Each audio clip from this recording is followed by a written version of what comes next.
Oke, halo semuanya. Kembali lagi di podcast kami Trendy Muda. Nah, di sini kita sedang bersama salah satu narasumber kami.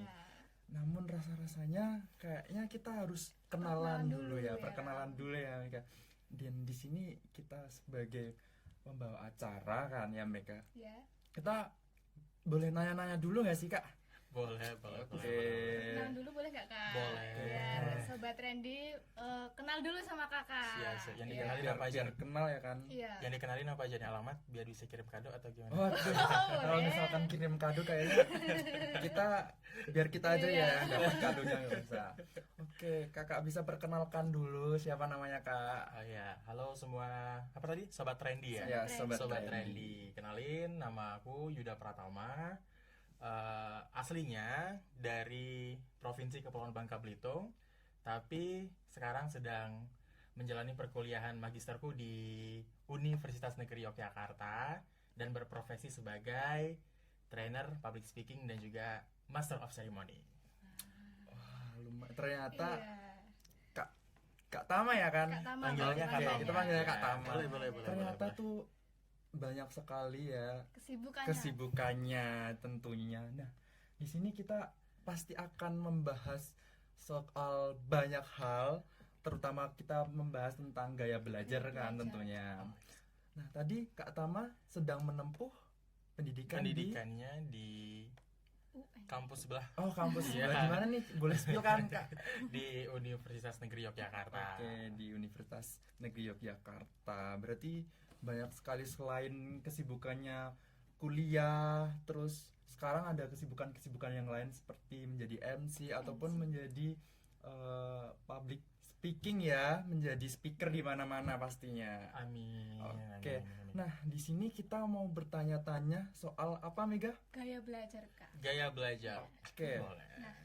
Kita akan bertanya-tanya soal gaya belajar. Yap.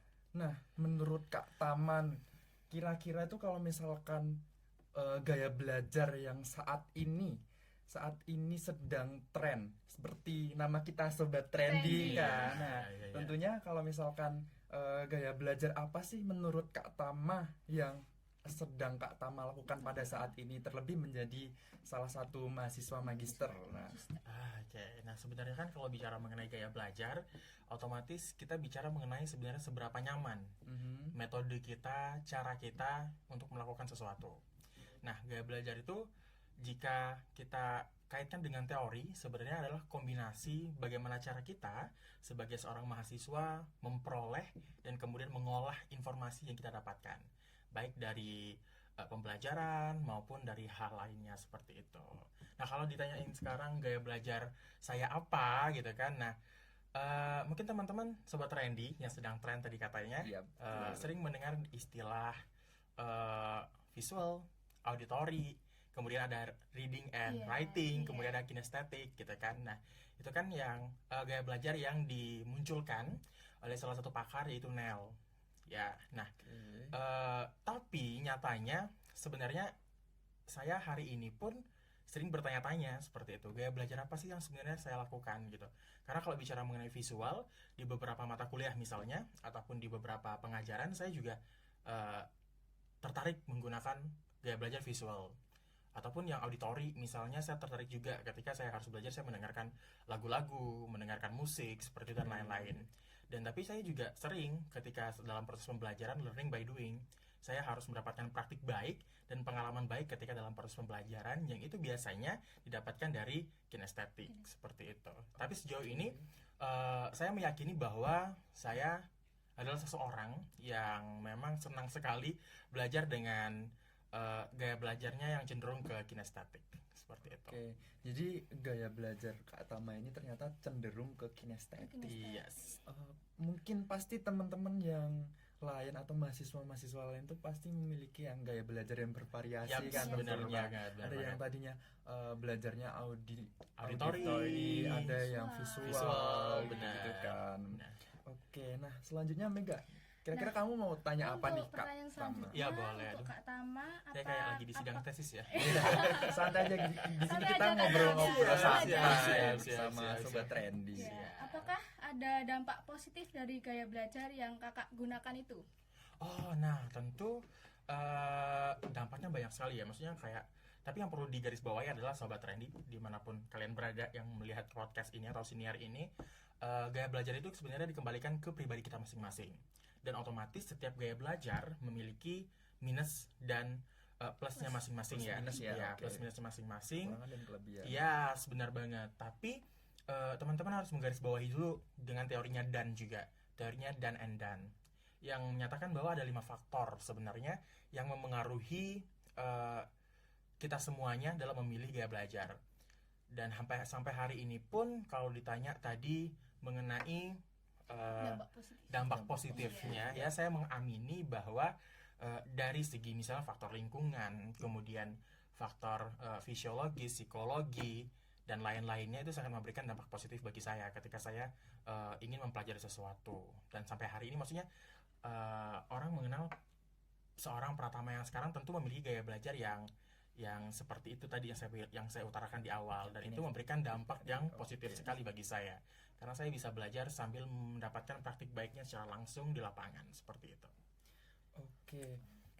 Ternyata dampak positifnya tuh banyak sekali ya dalam proses belajar ini, karena gaya belajar, kembali lagi ke gaya belajar tiap orang itu berbeda-beda caranya kan. Dan itu kan juga kalau misalkan anak-anak sekarang, teman-teman sekarang tuh ngomongnya tergantung mood. Iya, bisa. Moodnya ada yang pengen dengerin musik, ada yang pengen sambil santai-santai ngopi, seperti itu kan ya Mega. Nah itu masuk loh ke teorinya Dan and Dan yang dari faktor lingkungan. Betul sekali, faktor lingkungan juga mempengaruhi ya. Sekali.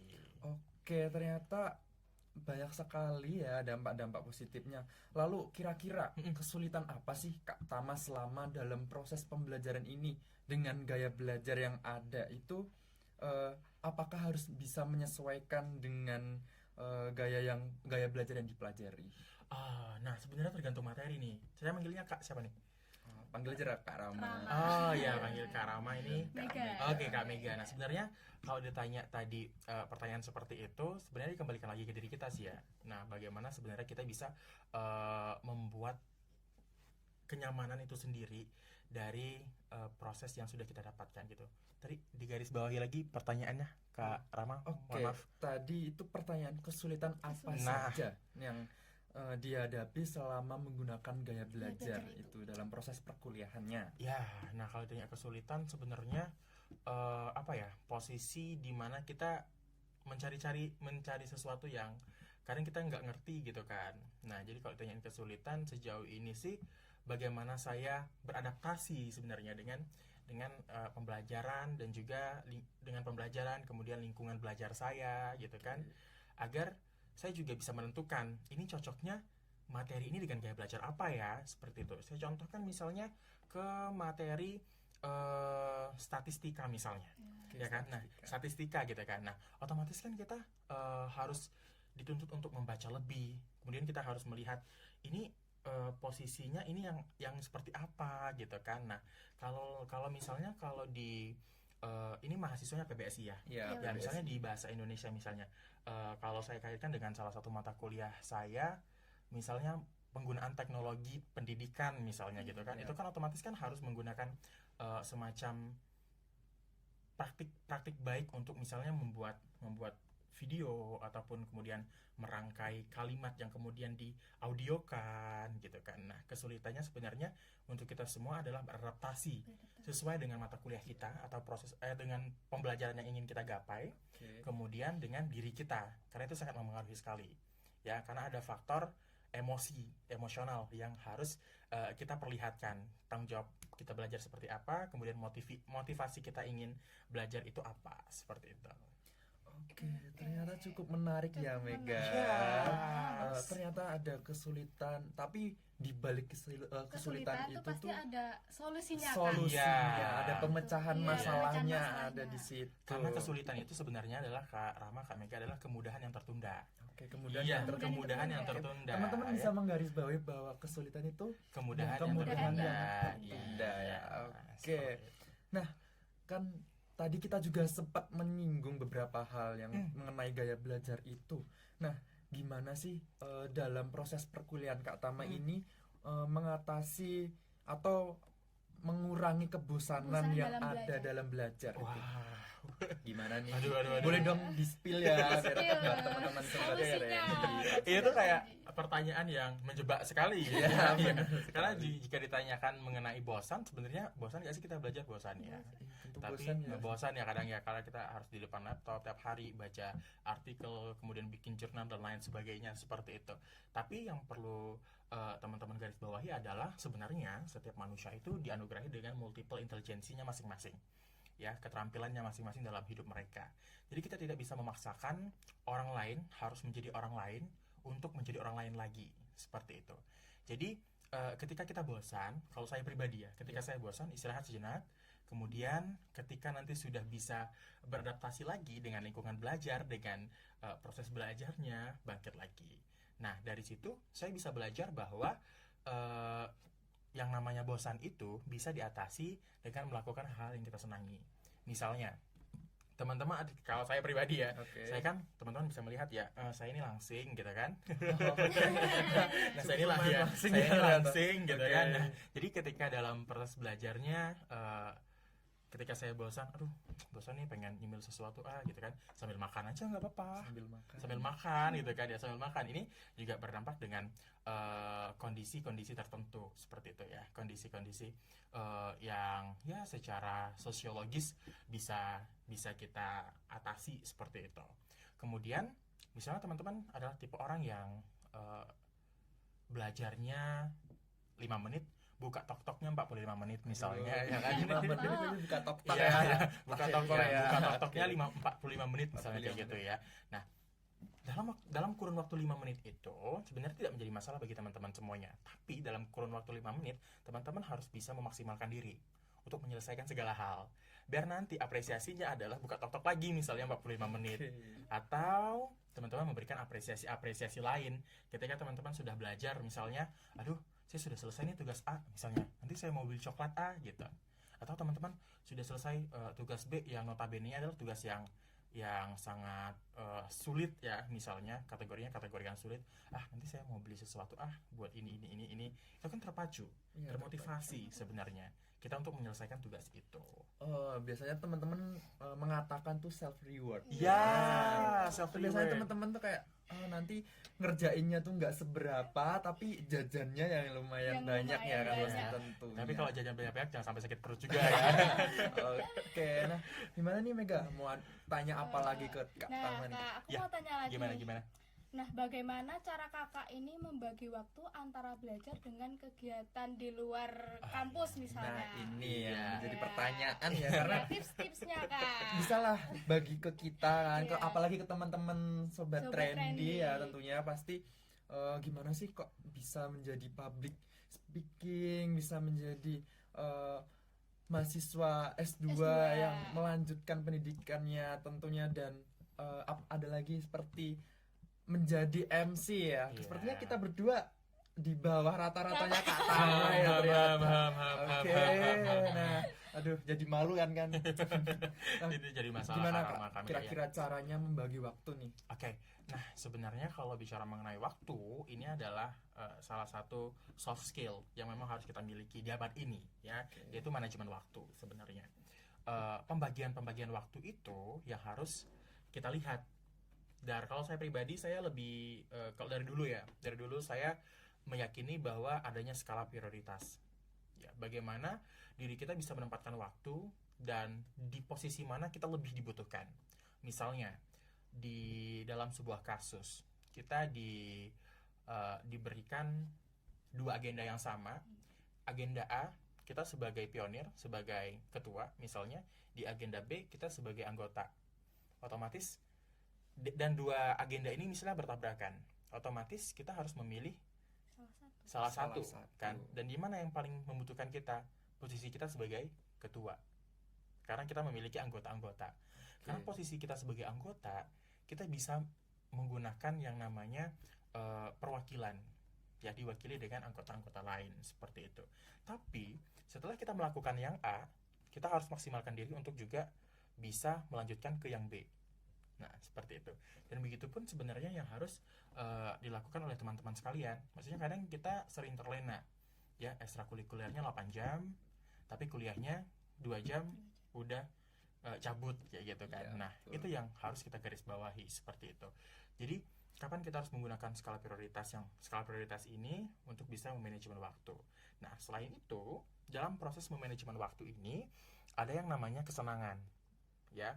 Kadang kan kita ingin melakukan sesuatu, kita nggak mau dong sesuatunya itu karena terpaksa, Ya, seperti itu. betul. Itu harus lahir dari dalam hati, Dari diri sendiri. dari kan? diri Oke, sendiri. Makanya karena kita harus kemauan. pandai memilih dan memilah kegiatan, agenda yang nantinya akan menunjang prestasi kita, menunjang kemampuan dan skill yang kita miliki.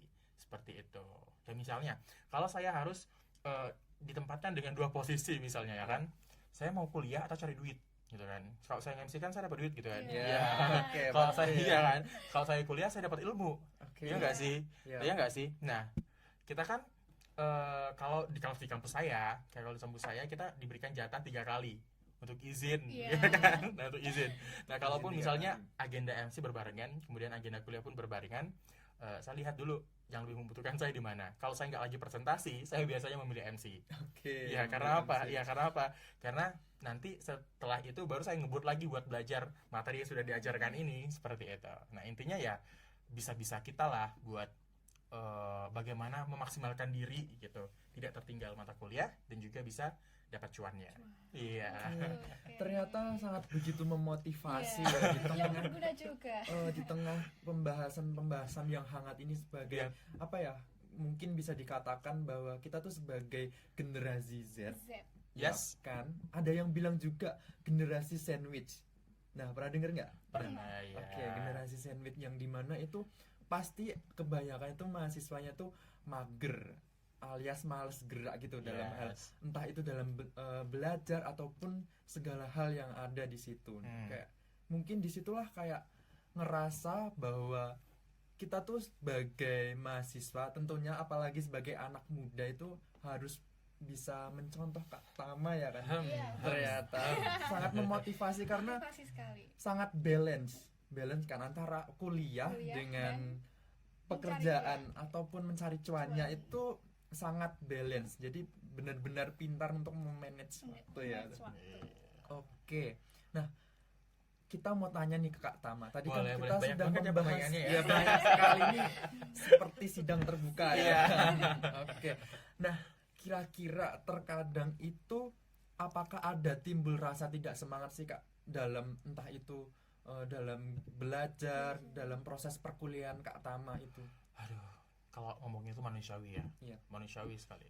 Apalagi yang memang mata kuliahnya adalah salah satu mata kuliah yang tidak kita senangi. Iya. Misalnya kan. Oke.